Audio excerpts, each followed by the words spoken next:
Version 3.0 is finally here, and with the release of Lynae, one of the best support/sub-DPS units in the game, if not the best, the power ranking has received a lot of changes, so it's time to actually sit down and break how good this is. Starting with her DPS potential. Currently, as said, she really doesn't have any DPS who can use her buffs fully, but thanks to her universal buffs, up to 39% damage amplification and 25% liberation bonus, she is pretty broken with some older DPS, such as Yuno and Augusta.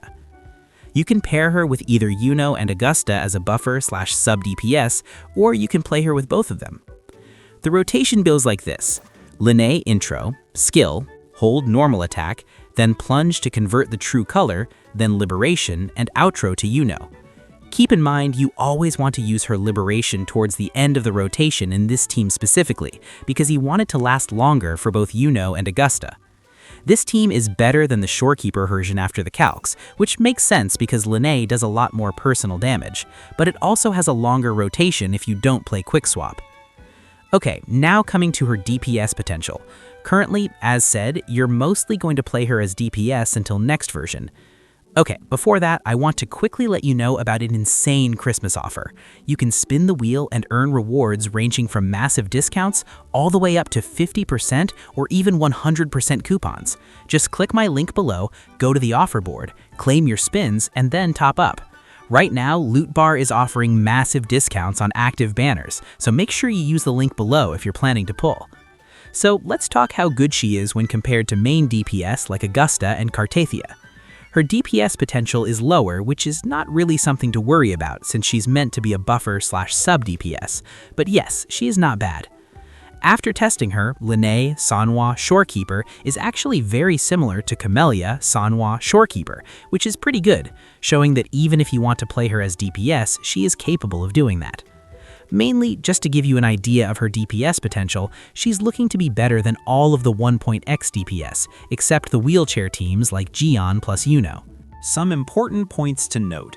Unless you play her with both Yuno and Augusta, you will almost always prefer to use her burst at the beginning for the buffs, because it will easily cover both Lynae and Yuno. As said, all these units need very low on-field times, so you most likely won't face any issues. Talking about her pure DPS team with Sanhua and Shorekeeper, the general rotation does change. As usual, you do the basic combo, and after that you hold basic attack to do the heavy at the end for maximum on-field time and damage. I would not recommend playing her as a pure DPS. As said, in Tower of Adversity, with the basic rotation, she is barely clearing it with Sanhua, and sadly, Sanhua is currently looking to be her best-in-slot option, so the best team to use her will be with either Yuno or Augusta for now. Talking about her pure buffs, she is better than Shorekeeper, so she can technically replace Shorekeeper in any team if you don't need healing or sustain. For most players who don't need sustain, this is a massive benefit because she is way better than Shorekeeper, and I'm talking about pure buffs. Now coming to pull value. For those players thinking to play her as a DPS, I don't think she can be a DPS, especially seeing the recent massive HP inflation, which is only going to get worse from now. Her future is more like a sub-DPS buffer for a future main DPS. Currently, her 40 toon break boost is mostly useless since none of the DPS can benefit from it, which is another point to note. For now, her best teams are around Augusta and Yuno. Comparing her pull worth compared to them, it's hard to give a straight answer because both of the rerun units are DPS and Lynae is a support. But in case you want to play her as a DPS, I would highly suggest vertically investing into her. Her weapon is not really a very good option when you want to maximize her personal damage, so unless you want the absolute best, you can manage with the standard banner weapon. Her resonance chain also provides a lot to the table. Sequence 1 is mostly quality of life, where you can skip the resonance skill and it also slightly increases her personal damage. S2 provides massive buffs for the entire team, and S3 is where she becomes an insane DPS comparable to units like Augusta and Cartethia. But as said, for most of you, she stays as a buffer. Some of the questions asked is she worth skipping Chikona if you already have Cartethia?